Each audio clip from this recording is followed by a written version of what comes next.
नमस्कार मित्रांनो,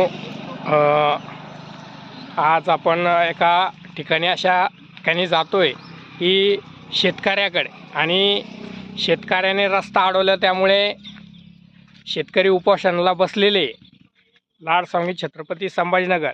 आणि अतिशय पाऊस झाल्यामुळे आता पैस जाणे आम्हाला त्या ठिकाणी जवळजवळ ते 1 किलोमीटरचं अंतर आहे आणि डॉक्टरची टीम सोबत आहे. आणि रस्त्यानं आम्ही आता जातोय तर अतिशय पूर्ण चिखलाचा रस्ता दिसतोय का, म्हणजे ठिकाणी डॉक्टरची टीम सोबत आहे आणि जे व्यक्ती उपोषणाला बसलेले त्यांना चेकअप करण्यासाठी आम्ही जातोय सर्व टीम. आणि आता वड्यानं आम्ही चाललेलो आहे, जवळजवळ डोंगराच्या कडेला ते शेतकरी बसलेले